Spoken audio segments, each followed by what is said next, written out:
ఆమేన్. మహాపరిశుద్ధమైన దేవ, రాజులకు రాజు, ప్రభువులకు ప్రభు, వందనాలు తండ్రి.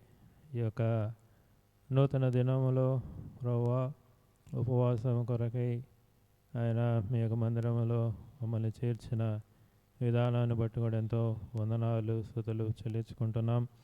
మరొకసారి మీ యొక్క పరిశుద్ధ రక్త ప్రోక్షణం కిందకి తీసుకొని రండి, పరిశుద్ధపరచండి. హృదయ తలంపులు, ఆలోచనలు, ఆయన పాప దోషములన్నింటినీ కూడా ప్రభువా మీరు క్షమించి పరిశుద్ధపరిచి మరొకసారి ఈ సన్నిధిలో మేము ప్రార్థన చేయబోతుండగా ఈ లేఖన భాగముల ద్వారా మాతోనైనా తండ్రి మీరు మాట్లాడి ప్రార్థనకి కావలసిన ఆ యొక్క లేఖనాలను కూడా ప్రభువా మాకునైనా బయలుపరిచి తండ్రి ప్రార్థనలో కూడా సహాయం చేస్తూ రావాల్సిందిగా అడుగుతున్నాం. కనికరించండి. ఈ యొక్క ఆవరణమంతా మీ ఆధీనంలో పెట్టుకోండి. ఆయన అదే సమయంలో మరి ముఖ్యంగా నేను చేయబోయే ప్రార్థనని మీరు ఆలకించే దేవుడిగా ఉండవలసిందిగా కోరుకుంటున్నాం. ఈ కూడిక అంతట్లో కూడా తోడుగా ఉండండి. తీసుకొచ్చిన మీ బిడ్డలను బట్టి వందనాలు. ఆయన తండ్రి ఇంకా మీ చిత్తంలో ఇంకెవరన్నా ఉంటే వారిని కూడా ఆయన క్షేమంగా మీరు నడిపించండి. ఆయన ఈ యొక్క సమయాన్ని, ముందున్న సమయాన్ని మీ హస్తాలకు అప్పచెప్పుకుంటున్నాం. పాటల ద్వారా కూడా, పాటల్లో కూడా మాకు సహాయపడుతూ రావాల్సిందిగా అడుగుతూ మమ్మల్ని అందరినీ కూడా మీ హస్తాలకు అప్పచెప్పుకొని ఆయన తండ్రి ఈ యొక్క సిలువ చాటు మరుగుపరిచి పరిశుద్ధాత్మ యొక్క సహాయంతో ప్రతి మాటను మీరు అనుగ్రహిస్తూ రావాల్సిందిగా అడుగుతూ ఈ యొక్క ప్రార్థన ప్రభు అయిన యేసుక్రీస్తు నామములో అడిగి వేడుకుంటున్నాం తండ్రి. ఆమెన్.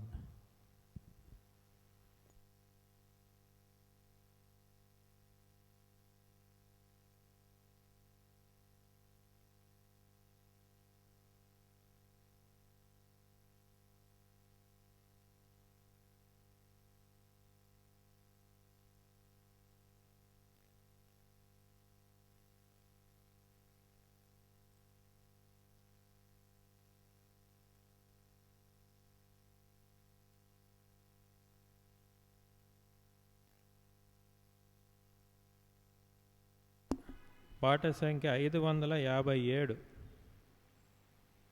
నీతిమంతుల ప్రార్థన దేవుడు ఆలకించును.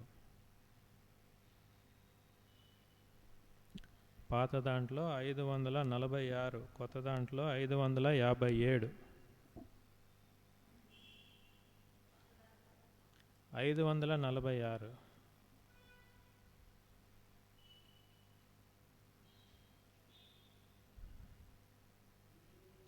నీతిమంతుల ప్రార్థన దేవుడాలకించును. వారు తమల వృక్షము వలె వేయుదురు. వారు తమల వృక్షము వలె వేయుదురు. మొరపెట్టుము గ్రాహ్యము కాని గొప్ప సంగతులు. మొరపెట్టుము గ్రాహ్యము కాని గొప్ప సంగతులు. మరియు గూఢమైన సంగతులు దేవుడే తెలుపున్. మరియు గూఢమైన సంగతుల దేవుడే తెలుపున్. నీతిమంతుల ప్రార్థన దేవుడాలకించును. వారు తమల వృక్షము వలె వేయుదురు. వారు తమల వృక్షము వలె వేయుదురు. గతకాలము క్రీస్తు పేరట అడుగకుంటిరి. కాలమున క్రీస్తు పేరట అడుగకుంటిరి. సతతము ఆనందమంద అడుగుడి దొరకున్ సతతము ఆనందముంద అడుగుడి దొరకున్ నీతి మంతుల ప్రార్థన దేవుడాలకించును వారు తమల వృక్షము వలె మోవు వేయుదురు వారు తమల వృక్షము వలె మోవు వేయుదురు యెహోవా కొరకు ఎదురు చూచి పొందుడి బలము యెహోవా కొరకు ఎదురు చూచి పొందుడి బలము ఇహమునందు పక్షిరాజు పైకెగురుదురు ఇహమునందు పక్షిరాజు వలె పైకెగురుదురు నీతి మంతుల ప్రార్థన దేవుడాలకించును వారు తమల వృక్షము వలె మోవు వేయుదురు వారు తమల వృక్షము వలె మోవు వేయుదురు ఊహించలేనిది శక్యముగాని వైనటి క్రియలను హించలేనిది శక్యముగాని వైనటి క్రియలను యెహోవా చేయ శక్తిమంతుడు అత్యధికముగా యెహోవా చేయ శక్తిమంతుడు అత్యధికముగా నీతిమంతుల ప్రార్థన దేవుడాలకించును వారు తమల వృక్షము వలె మోవు వేయుదురు వారు తమల వృక్షము వలె మోవు వేయుదురు మిమ్ము విడువనెన్నడు నెడబాయననే గదా మిమ్ము విడువనెన్నడు నెడబాయననే గదా నమ్ముము నరమాతృడపుడు హాని చేయడు నమ్ముము నరమాతృడపుడు హాని చేయడు నీతిమంతుల ప్రార్థన దేవుడాలకించును వారు తమల వృక్షము లెమోవు వేయుదురు వారు తమల వృక్షము వలె మోవు వేయుదురు ఆ ప్రభు తన ఐశ్వర్యమన్ క్రీస్తు యేసులో ఆ ప్రభు తన ఐశ్వర్యమన్ క్రీస్తు యేసులో ఈ ప్రతి అవసరము తీర్చి కాచు నిరతమున్ మీ ప్రతి అవసరము తీర్చి కాచు నిరతమున్ నీతిమంతుల ప్రార్థన దేవుడాలకించును వారు తమల వృక్షము వలె మోవు వేయుదురు వారు తమల వృక్షము వలె మోవు వేయుదురు క్షయము నేను నిన్ను ఆశీర్వదింతును. నిశ్చయముగా నేను నిన్ను ఆశీర్వదింతును. నిశ్చయముగా వృద్ధి పొందింతుననే నీ దేవుడు.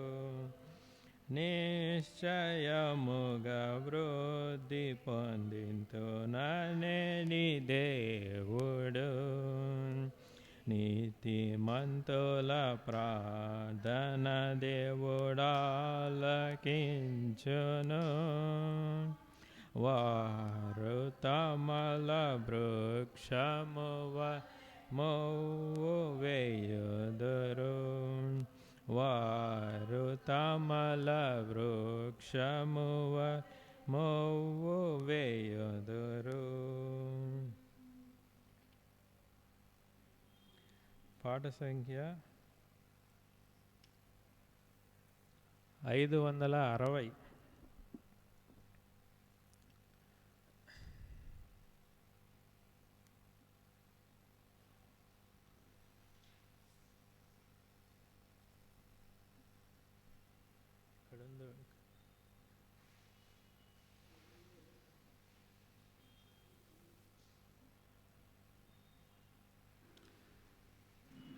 పాట సంఖ్య 560. పాత దాంట్లో 549. ఆకాశ మహాకాశంబులు పట్టని ఆశ్చర్యకరుడ. పాట సంఖ్య 560. పాత దాంట్లో 549.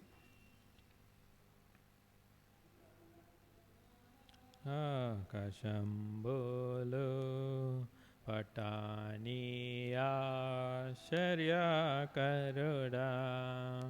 ఆకాశ మహాకాశంబులు పట్టని ఆశ్చర్యకరుడా. కృపాజూపి నిబంధనను నెరవేర్చి నా ఉపకారి. కృపాజూపి నిబంధనను నెరవేర్చి నా ఉపకారి. కాపాడితివి నడిపితివి. కాపాడితివి నడిపితివి. నీ ఇంటికి మమ్ములను. నీ ఇంటికి మమ్ములను. ఆకాశ మహాకాశంబులు పట్టని ఆశ్చర్యకరుడా. ఆకాశ మహాకాశంబులు పట్టని ఆశ్చర్యకరుడా. నీ దాసునికి నీ ప్రజలకు నీ క్షమను కనుపరచు. నీ దాసునికి నీ ప్రజలకు నీ క్షమను కనుపరచు. నీదు కల్వారి రక్తమున. ఇదు కల్వారి రక్తమున. నీవే కడుగు కరుణమయ. నీవే కడుగు కరుణమయ. ఆకాశ మహాకాశంబులు పట్టని ఆశ్చర్యకరుడా. ఆకాశ మహాకాశంబులు పట్టని ఆశ్చర్యకరుడా. నీతి న్యాయముల కర్త ప్రీతి తోడా నీ ప్రజలకు నీతి న్యాయముల కర్త ప్రీతి తోడా నీ ప్రజలకు నీతి న్యాయముల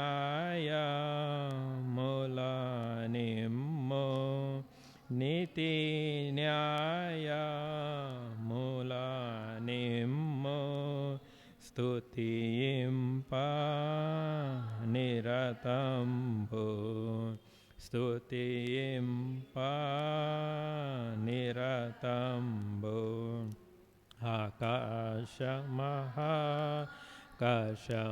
ఆకాశంబులు పట్టని ఆశ్చర్యకరుడా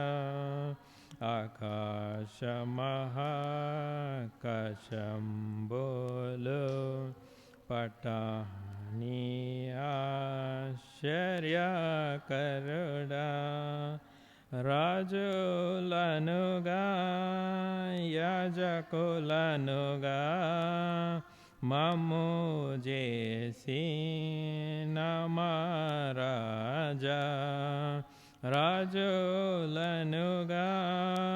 యాజకులనుగా మమ్ము చేసి నమరాజా విజయమిమ్ము మా విజయుండా విజయమిమ్ము మా విజయుండా నిజమైన నీ ప్రజలకు నిజమైన నీ ప్రజలకు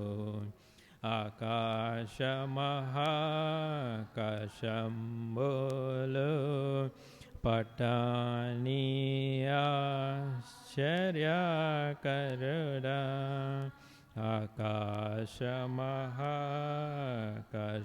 ఆకాశంబులు పట్టని ఆశ్చర్యకరుడా కరువు తెగులు కష్ట నష్టముల్ వర్షాలేమి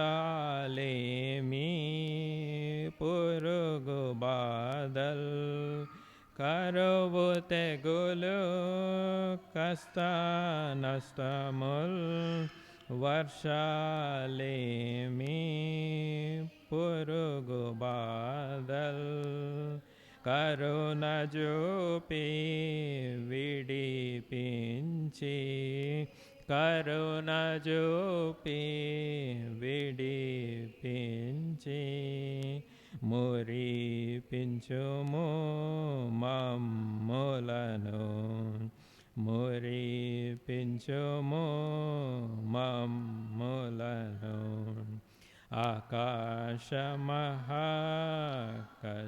ఆకాశంబులు పట్టని ఆశ్చర్యకరుడా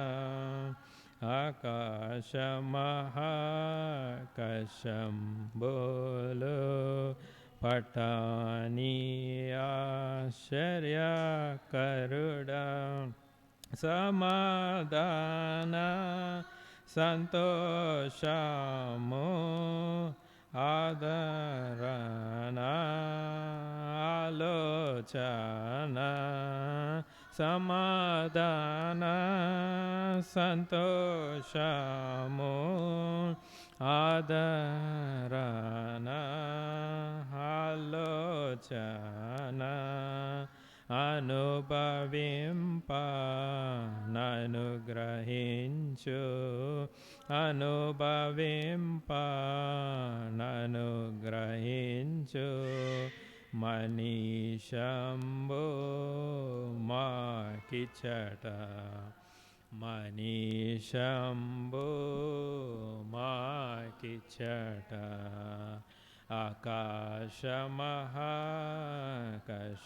ఆకాశమహాకాశంబులు పటాని ఆశ్చర్యకరుడా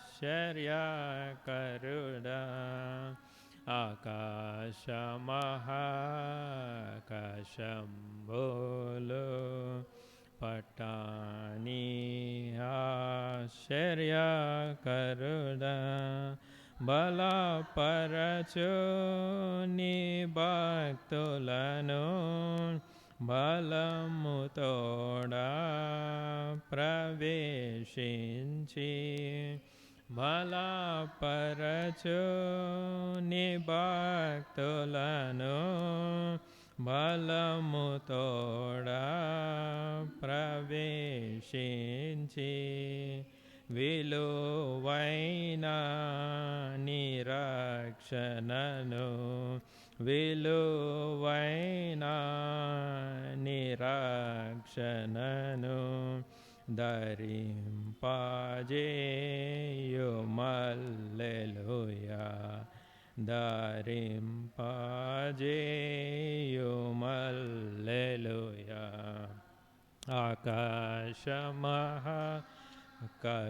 ఆకాశంబోలు పటాని ఆశ్చర్యకరుడా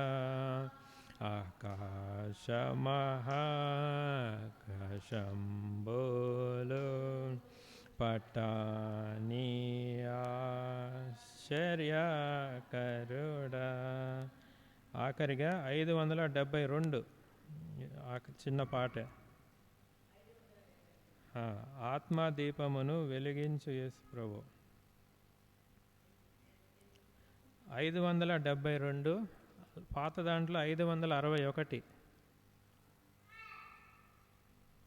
ఆత్మదీపమును అని ఉంటుంది. మా దీపమును ఆత్మదీపమును వెలిగించు యేసు ప్రభు ఆత్మదీపమును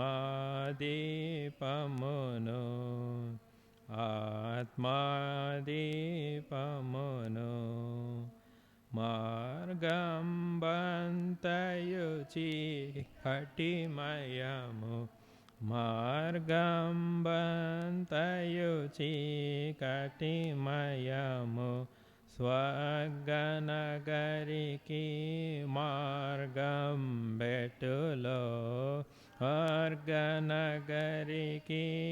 మార్గం బెట్టులో సదయా నీవే నన్ను పట్టుకొని సదయా నీవే నన్ను పట్టుకొని సరిగా నడుపుము ప్రేమ పదమున సరిగా నడుపుము ప్రేమ పదమున ఆత్మదీపమును ఆత్మదీపమును వెలిగించు యేసు ప్రభు ఆత్మదీపమును ఆత్మదీపమును వసించుము ఆ హృదయమునందు వసించుము నా హృదయమునందు వసించు నా నయములందు వసించు నా నయనములందు అన్నియు నిర్వహించుచున్నావు అన్నియు నిర్వహించుచున్నావు నన్ను నిర్వహించుము ప్రభువా నన్ను నిర్వహించుము ప్రభువా ఆత్మదీపమును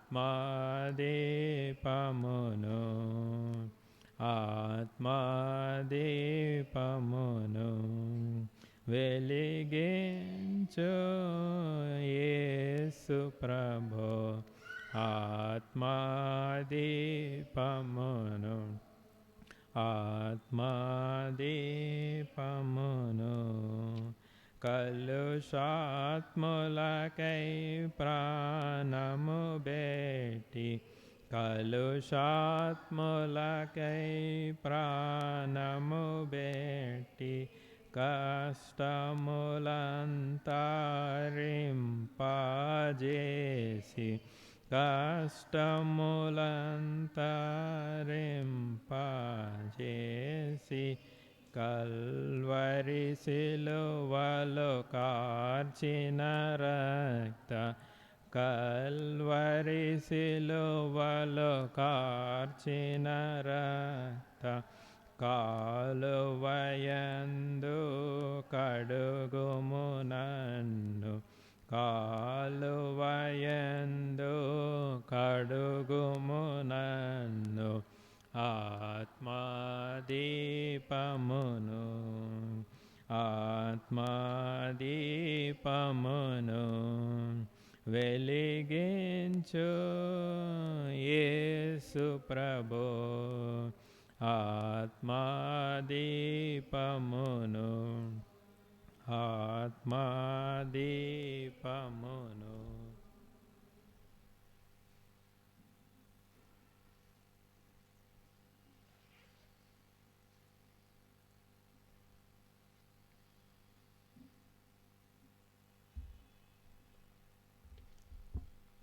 కీర్తనలు 20.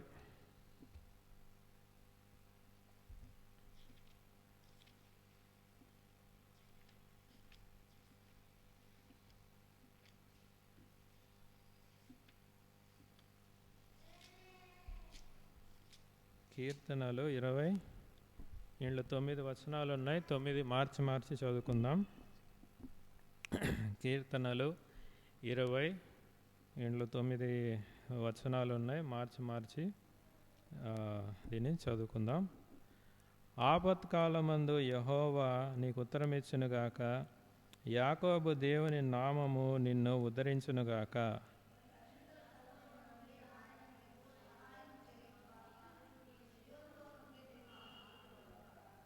ఆయన నీ నైవేద్యములన్నిటినీ జ్ఞాపకము చేసుకొనుగాక, నీ దహన బలులను అంగీకరించునుగాక.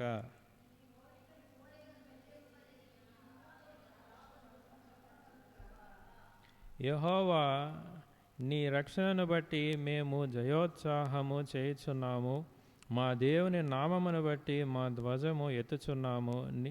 నీ ప్రార్థనల అన్నీ యెహోవా సఫలపరచునుగాక.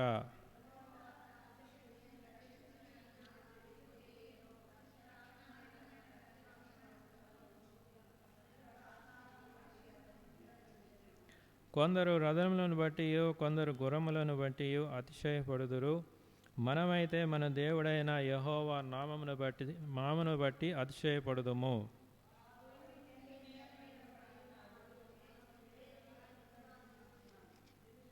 యెహోవా రక్షించుము, మేము మొరపెట్టినప్పుడు రాజు మాకు ఉత్తరమిచ్చునుగాక. దేవుడి లేఖనాలను దీవించునుగాక. ప్రార్థన కొరకై మరి చదువుకున్న ఈ లేఖన భాగాల్లో నుండి ఇది ముఖ్యంగా దావీదు రాజైన దావీదు రచించిన కీర్తన. దీంట్లో ఆయన దేవుణ్ణి స్తుతిస్తున్నాడు, అదే సమయంలో మరి ఆయన ప్రార్థిస్తున్నాడు కూడా. దాన్ని ఒక కీర్తనలాగా అతను మరి పాడుతూ వచ్చాడు. ఎలాగైతే మనం ఇప్పటివరకు మరి పాట సంఖ్యల్లో నుండి ప్రార్థన గీతములు పాడామో, అదేవిధంగా ఈ కీర్తన కూడా అలాగే మనకి కనబడుతుంది. ఎందుకంటే ఇక్కడ చూడండి, ఆయన ఏమని ప్రార్థిస్తున్నాడంటే,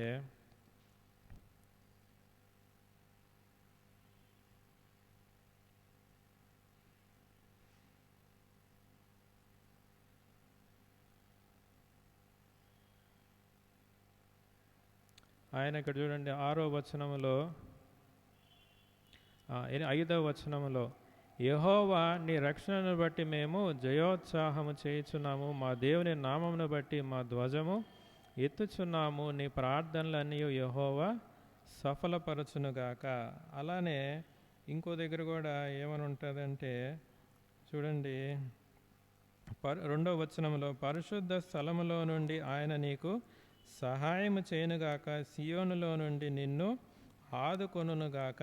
దావీదు మరి ఎందుకు ఈయన ఈ వచనాలు రాశాడో మనకు తెలియదు, కానీ పరిశుద్ధ స్థలములో నుండి ఆయన నీకు సహాయము చేయనుగాక, సియోనులో నుండి నిన్ను ఆదుకొనుగాక అనే మాట ఇక్కడ మనం చూసినట్టయితే, దావీదు తన జీవితంలో ఆయన సియోన్లో మందిరం ఏమీ లేదు, అక్కడ మందిరం ఇంకా ఏమీ కట్టబడలేదు, కేవలము మందసము మాత్రమే ఆ యొక్క యెరూషలేములో మరి ఆ యొక్క ఆ పట్టణంలో ఉంది, కానీ అక్కడేమి పరిశుద్ధ స్థలం అని కానీ ఇంకా అక్కడ మందిరం ఏమి కూడా అక్కడ కట్టబడలేదు. అయితే దావీదు ముందుగానే ఆయన పరిశుద్ధ స్థలములో నుండి ఆయన నీకు సహాయము చేయనుగాక, సియోన్లో నుండి నిన్ను ఆదుకొనుగాక అనే మాటని ఇక్కడ ఆయన రాస్తూ వచ్చాడు. తర్వాత 3వ వచనంలో చూడండి, ఆయన నీ నైవేద్యములన్నిటినీ జ్ఞాపకము చేసుకొనుగాక, నీ దహన బలులను అంగీకరించునుగాక.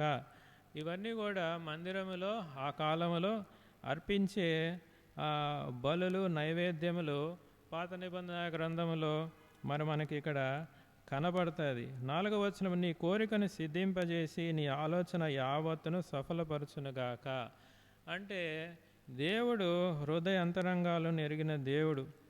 ఆయన మరి ఆయన పరిశుద్ధ స్థలములో నుండి మనం ఎప్పుడైతే ఆయనకి ప్రార్థన చేస్తామో, ఇక్కడ దావీదు ఏమని కోరుతున్నాడంటే, మనం అర్పించే బలులన్నిటినీ కూడా ఆయన అంగీకరించునుగాక. మనం హృదయంలో ప్రార్థించే మరి దేని గురించి అయితే మనము ఆలోచన చేస్తున్నామో, దేన్నైతే మనం కోరుకుంటున్నామో దాన్ని యావత్తును ఆయన సఫలపరచునుగాక అని ఇక్కడ మాట్లాడుతూ వచ్చాడు. మనము 2వ దినవృత్తాంతములు 6వ అధ్యాయం, 2వ దినవృత్తాంతములు 6వ అధ్యాయం,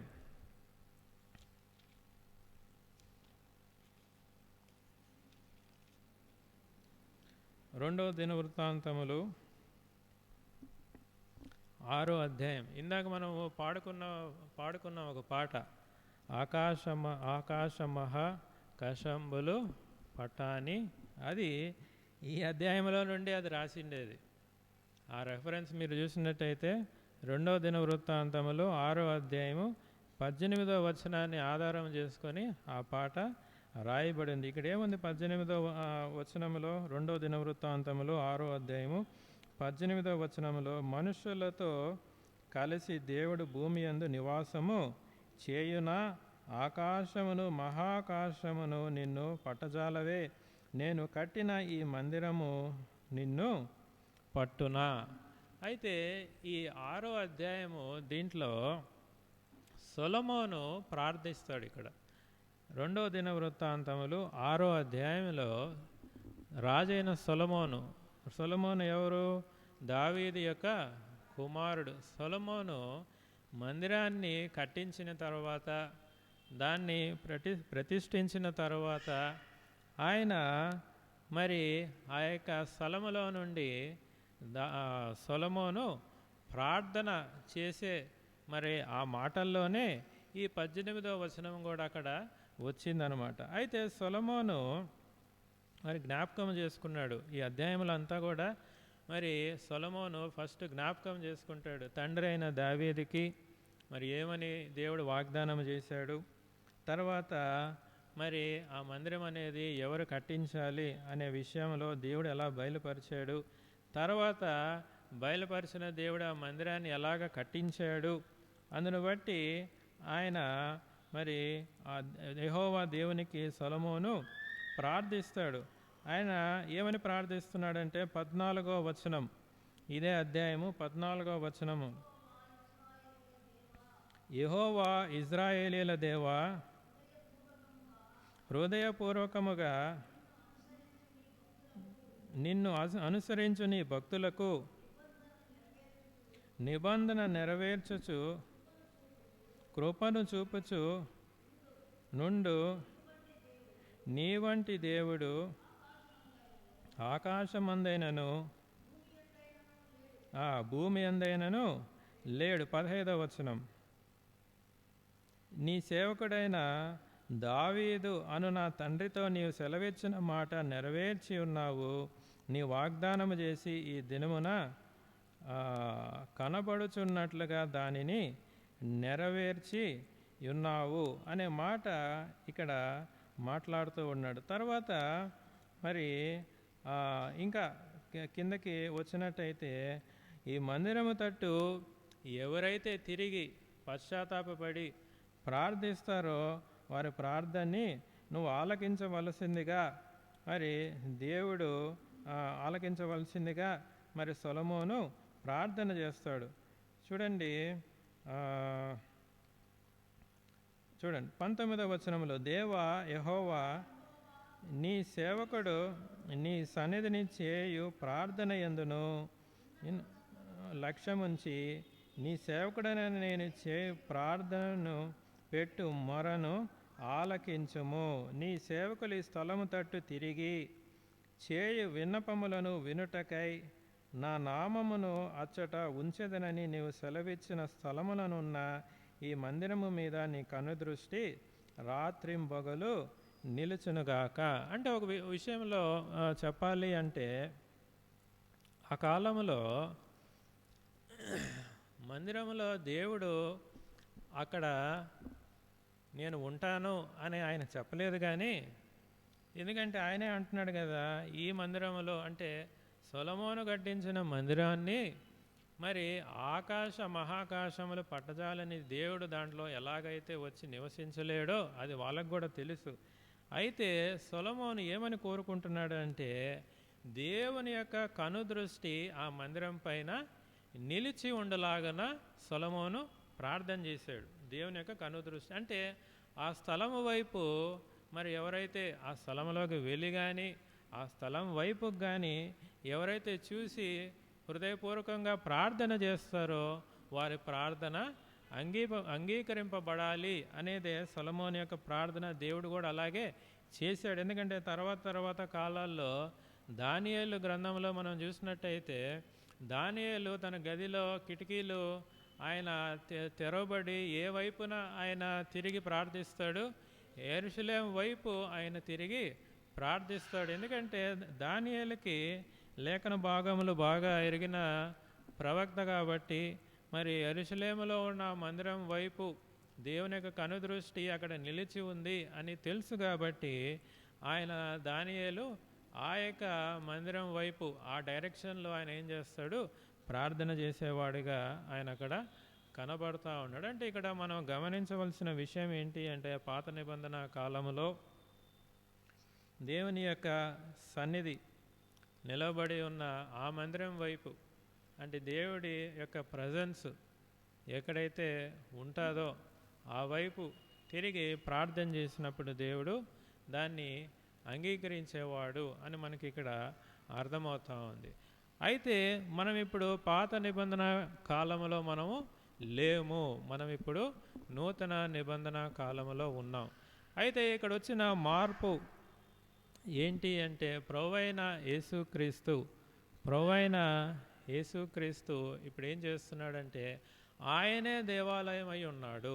ప్రభువైన యేసుక్రీస్తు ఆయనే. ఎఫెసీయులకు రాసిన పత్రికలో మనం చూసినట్టయితే, ఎఫెసీయులకు రాసిన పత్రిక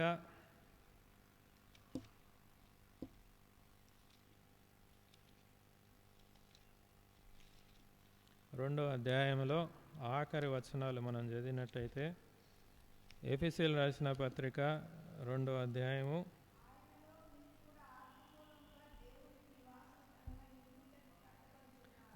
ఆయనలో మీరు కూడా ఆత్మ మూలముగా దేవుని నివాస స్థలమై ఉండుటకు కట్టబడుచున్నారు. 22వ వచనం. అది 21వ వచనంలో చూడండి, ప్రతి కట్టడమును ఆయనలో చక్కగా అమర్చబడి ప్రభువునందు పరిశుద్ధమైన దేవాలయం ఒకటకు వృద్ధి పొందుచున్నది. దేవుడు మనల్ని ఆయన మరి దేవాలయంలో అంటే ఇప్పుడు మనల్ని ప్రభువైన యేసుక్రీస్తు తన శరీరంలో మనల్ని భాగములుగా చేసుకున్నాడు అన్నదానికి సాదృశ్యంగా ఇక్కడ ఏం చెప్తున్నాడు అంటే పౌలు ఆ యొక్క ఆత్మ సంబంధమైన మందిరములో దేవుడు నివసిస్తాడు. ఆ యొక్క ఆత్మ సంబంధమైన మందిరము దేంతో కడుతున్నాడు అంటే తన సంపాదించుకున్న, తన రక్తం ఇచ్చి సంపాదించుకున్న తన విశ్వాసుల మరి తన బిడ్డల ద్వారానే ఆ మందిరాన్ని ఆయన నిర్మించుకుంటున్నాడు అనే విషయాన్ని ఇక్కడ మనకు అర్థమవుతుంది. కాబట్టి మనము ఇప్పుడు మరి ప్రభువైన యేసుక్రీస్తు వైపు తిరిగి మనల్ని రక్షించిన, మనల్ని విలువ పెట్టి మరి కొని సంపాదించిన ప్రభువైన యేసుక్రీస్తు వైపు మనము తిరిగి మనం ప్రార్థించినప్పుడు, ఆయన దగ్గరికి మనము వచ్చినప్పుడు ఇప్పుడు బలులు కానీ మరి అటువంటివి ఏమి కూడా లేవు, అటువంటివి ఏమి కూడా లేవు. మరి ఫలానా యెరూషలేములోకి వెళ్ళి అక్కడున్న మందిరంలోనే ప్రార్థించాలి అని కూడా లేదు. ఇప్పుడు అక్కడ మందిరమే లేదు, ఇప్పుడు అక్కడ ఏమీ లేదు. అయితే మనకి సాధారణంగా అనేక మంది యాత్రలు చేస్తూ ఉంటారు. ఫర్ ఎగ్జాంపుల్ మనం చూడండి, ముస్లిమ్స్ అనుకోండి, వాళ్ళు ఎక్కడికి వెళ్తారు? మక్కా, మదీనా. జీవితంలో ఒకసారైనా అక్కడికి వెళ్ళి రావాలి అని వారు కోరుకుంటారు అనమాట. అలాగే ఇతర వాళ్ళు ముందు కాలంలో ఇజ్రాయెల్ ప్రజలు కూడా యెరూషలేములో ఉన్న యొక్క మందిరానికి వాళ్ళు వెళ్ళి వచ్చేవాళ్ళు అనమాట. అక్కడే వాళ్ళు బలులు, సమర్పణలు అన్నీ కూడా అక్కడే అర్పించుకొని వారు మరి ఎక్కడున్నా కానీ అక్కడికి వెళ్ళి వచ్చేవారు అనమాట. అయితే ఇప్పుడు అటువంటిది మనకి ఇంకా లేదు. ఫలానా స్థలంకే అక్కడికే వెళ్ళి చేయాలి అనేది ఇక్కడ మనకి లేదు. కానీ దేవుడు ఇప్పుడు మనల్నే దేవాలయముగా, తన సంఘాన్నే, తన బిడ్డల్నే ఆయనకు ఒక దేవాలయముగా ఆయన ఏర్పరచుకున్నాడు. ఆయనకు దేవాలయముగా ఆయన ఏర్పరచుకున్నాడు. కాబట్టి ఇప్పుడు మనం ఏం చేయాలి అంటే ప్రభువైన యేసుక్రీస్తు వైపు మనము తిరిగి మనము మరి ప్రార్థించినప్పుడు దేని గురించి అయినా, అది మన పాపముల విషయం కావచ్చు, మన అవసరతల అక్కర్ల విషయం కావచ్చు, ఏ విషయం అయినప్పటికీ మనం ప్రార్థించినప్పుడు ఆయన ఆలకించే దేవుడుగా ఉన్నాడు. అందుకే దావీదు కీర్తన 20లో ఆయన అన్నాడు కదా,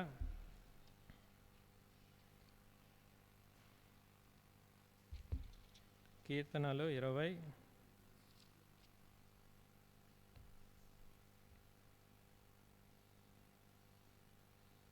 యెహోవా 5వ వచనం, యెహోవా నీ రక్షణను బట్టి మేము జయోత్సాహము చేయుచున్నాము, మా దేవుని నామమును బట్టి మా ధ్వజం ఎత్తుచున్నాము, నీ ప్రార్థనలన్నీ యెహోవా సఫలపరచునుగాక. ఆఖరిగా ఆయన ఏమంటున్నాడంటే, యెహోవా రక్షించము, మేము మొరపెట్టినప్పుడు రాజు మాకు ఉత్తరము ఇచ్చునుగాక అనే విషయాన్ని ఇక్కడ చూస్తున్నాడు. అయితే దావీదు ప్రధానముగా ఆయన మరి 7వ వచనములో ఆయన దేనిపైన మరి ఆయన ఆశ పెట్టుకుంటున్నాడు అనే విషయాన్ని అక్కడ రాయబడుతూ వచ్చింది. కొందరు రథములను బట్టి, కొందరు గుర్రములను బట్టి అతిశయపడుదురు, మనమైతే మన దేవుడైన యెహోవా నామమును బట్టి అతిశయపడుదుము అనే మాట ఇక్కడ రాస్తూ వచ్చాడు. కాబట్టి చూడండి, ఇక్కడ కొంతమంది గుర్రాలపైన, రథాలపైన, వారి దగ్గర ఉన్న ఆయా పరికరాలపైన అతిశయపడతా ఉంటారు.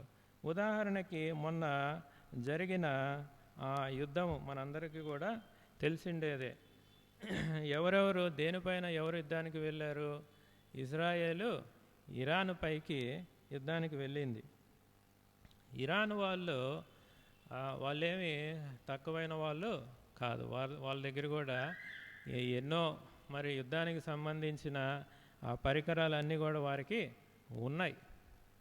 ఇజ్రాయెల్ దేశంలో మనం చూసినట్టయితే దేవుని కృప వలన వారికి లేటెస్ట్ టెక్నాలజీ, ఆధునికమైన టెక్నాలజీ వాళ్ళ దగ్గర ఉందన్నమాట.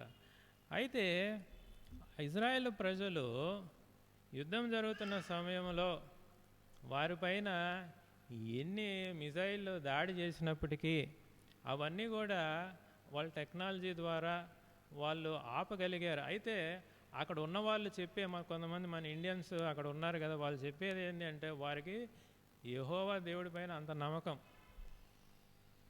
ఆయన మనకి ఏమీ కూడా చేయడు. యుద్ధాలు జరిగేటప్పుడు వారు ఎవరి పని వాళ్ళు చూసుకుంటా ఉన్నారు. మామూలుగా ఏం చేస్తారు, యుద్ధం జరుగుతూ ఉందంటే సైరన్లు మోగుతాయి. సైరన్లు మోగినప్పుడు ఏం చేయాలి, ఎక్కడెక్కడ స్థావరాలు ఉంటాయి అక్కడికి వెళ్ళి దాక్కోవాలి. అయితే ఆ ప్రజలు వారు ఎంత దేవునిపైన నమ్మకము ధైర్యం పెట్టుకున్నారంటే వారు మామూలుగా మనం అదే సాధారణమైన దినం ఎలాగైతే మనం పనులకి వెళ్తామో అలాగే వాళ్ళు పోతూ ఉన్నారనమాట. ఎక్కడన్నా ఒక దగ్గర సైరన్ ఉందనుకోండి, వాళ్ళకి అక్కడ వాళ్ళకి అడుగు అంటే ప్రతి 100 అడుగులకి ఒక బాంబు దాడి చేసినా కానీ నిలబడే రూములు ఉన్నాయంట. అసలు వాళ్ళు ఇళ్ళల్లోనే కట్టుకుంటారంట ఒక రూము. వాళ్ళ ఇంట్లోనే వాళ్ళు ఇల్లు కట్టుకునేటప్పుడే ప్రతి ఇంటికి కూడా ఒక స్ట్రాంగ్ రూమ్ అంటారు. అది బాంబులు పడినా కానీ ఆ రూమ్కి ఏమీ కాదనమాట. వాళ్ళు ఏం చేస్తారంటే రోడ్లో ఒకవేళ మనం రోడ్లో పోతా ఉన్నాము, సడన్గా సైరన్ మోగింది, అక్కడ ఉన్న ఇళ్ళల్లో ఉండే వాళ్ళే మనల్ని పిలుస్తారంట. మళ్ళీ సైరన్ వెళ్ళిపోయిన తర్వాత ఎవరి పాటికి వాళ్ళు వెళ్ళిపోవచ్చు. అయితే ఇరాన్లో ఏమవుతా ఉంది, అల్లకొల్లోలం అయిపోయింది, వాళ్ళకేమీ లేదు. అయితే ఇజ్రాయెల్ ప్రజలు మాత్రం వాళ్ళు బాంబులు పడతా ఉన్నా కానీ దేవుణ్ణి వాళ్ళు ఏం చేస్తున్నారు, కీర్తిస్తూ ఉన్నారు. వారు దేవుణ్ణి మరి అందరూ కూడా ఆ సైరన్లు మోగినప్పుడు ఆ రూమ్లో చేరుకున్నప్పుడు వాళ్ళలో భయం కానీ ఆందోళన కానీ ఏమీ లేదు. పైగా వాళ్ళ పాటలు పాడుకుంటా ఆనందముగా అక్కడ ఉండే పిల్లలందరూ కూడా ఆడుకుంటా వారు అలాగా మనకి కనబడుతుంది. ఎందుకంటే దావీదు ఏదో కీర్తనల్లో ఆయన ఇక్కడ ఏదో రాసేసాడు అన్నట్టు కాదు, కానీ నిజముగా కూడా అఫ్కోర్స్ వాళ్ళు ఇంకా ప్రభు అయిన యేసుక్రీస్తుని ఇంకా నమ్మలేదనుకోండి దాదాపు, అయినా వారికి ఆ యొక్క ధర్మశాస్త్రము మరి వారిని మోసే ద్వారా మమ్మల్ని యెహోవా దేవుడు మమ్మల్ని నడిపించాడు, ఆయన పైన వారికి ఎంత నమ్మకము అంటే వారికి ఏమీ కాదు అన్న, అంటే వాళ్ళ స్పిరిట్ని కూడా, అంటే తెలుగులో ఏమంటారో నాకు తెలియదు కానీ వాళ్ళ ఉత్సాహాన్ని వాళ్ళ ఆ యొక్క దాన్ని ఎవరు కూడా అణిచివేయలేరు అనేది మరి ఈ మధ్యకాలంలో బయటపడింది. వాళ్ళని ఎవరు కూడా ఆపలేకపోయారు. హిట్లర్ ఏం చేశాడు, వాళ్ళందరినీ కూడా ఆ యొక్క ఆ గ్యాస్తో చంపేసినా కానీ తిరిగి వాళ్ళు ఏమయ్యారు, ఉన్నతమైన దేశముగా ఇప్పుడు తిరిగి అది మళ్ళీ స్థాపింపబడింది. ఇప్పుడు వాళ్ళని ఎదుర్కొనే శక్తి ఎవరికీ లేదు. వాళ్ళకి ఏ దేశం వచ్చినా కానీ వాళ్ళని ఎదుర్కొనే శక్తి ఎవరికి కూడా లేదు ప్రస్తుతానికి. కాబట్టి ఇజ్రాయేల్ ప్రజలు రథములను బట్టి కాదు, గుర్రములను బట్టి కాదు వాళ్ళు అతిశయించేది, దేవుడైన యెహోవా నామమును బట్టి అతిశయపడుదము అనే మాట ఇక్కడ రాయబడింది. అయితే మనము కూడా మరి కొన్నిసార్లు దేవుని బట్టి అతిశయపడాల్సి ఉండేది పోయి, అరే మన దగ్గర మరి ఏదైనా తక్కువైందనుకోండి వెంటనే మనకి ఏమైపోతుంది, భయం వచ్చేస్తుంది, కాన్ఫిడెన్స్ అనేది వెళ్ళిపోతుంది, దేవుని పైన మనము ఆధారపడలేకపోతాం. కాబట్టి ఇవన్నీ కూడా మనలో ఎన్నెన్నో కూడా ఉన్నాయి. ఇవన్నీ కూడా దేవుని సన్నిధిలో మనం ఒప్పుకుందాం, మనం కూడా ప్రార్థన చేద్దాం. మన అవసరత, మన అక్కర, మన చుట్టుపక్కల ఉన్న సంఘ అవసరత, సంఘ అక్కలు, సహపాఠి విశ్వాసుల యొక్క అవసరతలు, అక్కర్ల గురించి మనము కూడా ప్రార్థన చేసినప్పుడు ఎలాగ ప్రార్థన చేయాలి అంటే, వాళ్ళు ఇజ్రాయెల్ ప్రజలు ఏ విధంగా ఏది ఏమైనా మా పైన ఏం పడదు అని ఆ ధీమాతో ప్రార్థన చేస్తారో ఆ విధముగా మనం కూడా ప్రార్థన చేయగలగాలి. ఆఖరిగా హెబ్రీలు రాసిన పత్రిక ఎందుకు మనం ఆ ధైర్యంతో చెయ్యాలి అనంటే 4వ అధ్యాయము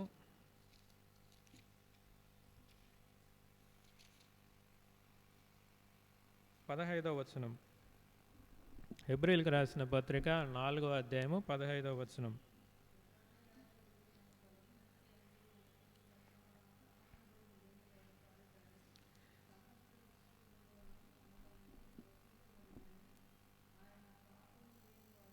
ఉండెను. 16వ వచనం. గనుక మనము కనికరింపబడి సమయోచితమైన సహాయము కొరకు కృప పొందినట్లు ధైర్యముతో కృపాసనమునొద్దకు చేరుదుము. కాబట్టి ప్రభువైన యేసుక్రీస్తు మన వంటి వాడుగానే అన్ని శ్రమలు అనుభవించినప్పటికీ దానిలో ఎటువంటి పాపము లేదు. కాబట్టి మనము కనికరింపబడ్డాము. ఇప్పుడు దాన్ని బట్టి మనము కనికరింపబడ్డాము కాబట్టి సమయోచితమైన సహాయము కొరకు కృప పొందునట్లు ధైర్యముతో కృపాసనమునొద్దకు మనము చేరుదుము. ఆయన సన్నిధి, కృపాసనము అంటే దేవుని యొక్క సన్నిధికి మనము చేరి ప్రార్థించినప్పుడు ఆయన మన ప్రార్థనని ఆలకిస్తాడు. రెండోదిగా హెబ్రీయులకు రాసిన పత్రిక 7వ అధ్యాయంలోనే, హెబ్రీయులకు రాసిన పత్రిక 7వ అధ్యాయంలో 25వ వచనం.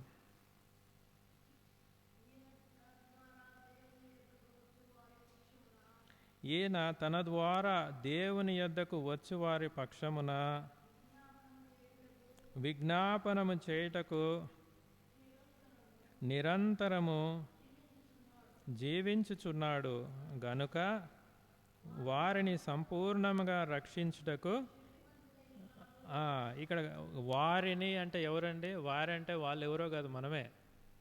వారిని అనేది మన గురించే. ఆయన దగ్గరికి సహాయము కోరుటకు ఎందరైతే ఓ దేవుని యొద్దకి వచ్చి వారి పక్షమున ఆయన ఏం చేస్తున్నాడంట? విజ్ఞాపనము చేయుటకు నిరంతరము జీవించుచున్నాడు గనుక వారిని సంపూర్ణముగా రక్షించుటకు శక్తిమంతుడై ఉన్నాడు. ఆయన మరి ప్రార్థనకి జవాబు ఇచ్చుటకు ఆయన శక్తిమంతుడు, సమర్థవంతుడై ఉన్నాడు. కాబట్టి ఇప్పుడు మనం ఏం చేయాలి? ఆయన దగ్గరికి, ఆయన కృపాసనము దగ్గరికి మనం ధైర్యంతో వచ్చి ప్రార్థన చేసినప్పుడు ఆయన మన మరి విజ్ఞాపనలు ఆయన కూడా వినేవాడు. ఆ కాలంలో అయితే యెరూషలేము వైపు తిరిగి ప్రార్థన చేసేవారు. ఈ కాలంలో, నూతన నిబంధన కాలంలో ప్రభువైన యేసుక్రీస్తు ద్వారా మనం ఏం చేయాలి? దేవుని యొద్దకు మనము వచ్చి ప్రార్థించినప్పుడు ఆయన మన ప్రార్థనని ఆలకించేవాడుగా ఉన్నాడు. కాబట్టి దేవుడు ఈ కొద్ది మాటలు, లేఖన భాగాలని దీవించునుగాక. మరి ముఖ్యంగా కీర్తనలు 20, తర్వాత 2వ దినవృత్తాంతములు 6వ అధ్యాయంలో సొలొమోను చేసిన ప్రార్థన, హెబ్రీయులకు రాసిన పత్రిక 4వ అధ్యాయము ఆఖరి వచనాల్లో మనం చదువుకున్న 15, 16 వచనాల ద్వారా మరి సమయోచితమైన సహాయము కొరకు కృప పొందినట్లు ధైర్యముతో కృపాసనమునొద్దకు చేరుదము అన్న వాక్యాన్ని బట్టి హెబ్రీయులకు రాసిన పత్రిక 7వ అధ్యాయంలో మరి దేవుని యొద్దకు 25వ వచనములో దేవుని యొద్దకు వచ్చి వారి పక్షమున విజ్ఞాపనము చేయుటకు నిరంతరము జీవించుచున్నాడు గనుక వారిని సంపూర్ణముగా రక్షించుటకు శక్తిమంతుడై ఉన్నాడు అన్న వాక్యాన్ని బట్టి మనం కూడా మన ప్రతి అవసరత, అక్కరని దేవుని యొక్క సన్నిధిలోకి మనం కూడా తీసుకొని వెళ్దాం. మరి ధైర్యంతో ఆయన కృపని మనము కూడా మరి ప్రార్థించి పొందుకొనలాగున దేవుడు మనకి తోడై ఉండునుగాక. ఆమేన్. ఈ వాక్యాలను బట్టి ప్రార్థన చేద్దాం. మరి ప్రారంభించి తర్వాత ఆదివారము రేపటి దిన పరిచర్య కొరకు జ్ఞాపకం చేసుకోండి. తర్వాత మరి మందిరం యొక్క అంటే ఈ సహవాసం యొక్క అభివృద్ధి కొరకై, నూతన ఆత్మలు మందిరంలో చేర్చబడుట కొరకై మరి ఈ యొక్క సహవాసం కూడా సంపూర్ణ సంఘముగా మరి అన్ని పరిచర్యలు కూడా మరి జరిగే విధంగా దేవుడు మనల్ని నడిపించలాగన ప్రార్థన చేద్దాం. తర్వాత స్పెషల్ రిక్వెస్ట్లు ఏమన్నా ఉంటే మీరు పేపర్లో రాసి వాటి గురించి మనం ప్రార్థన చేద్దాం. వ్యక్తిగత పరిస్థితులు, సమస్యలు, వాటి గురించి కూడా ఆఖరిగా జ్ఞాపకం చేసుకుందాం. మరి ఈ విధంగా మనం ప్రార్థనలో ప్రవేశిద్దాం.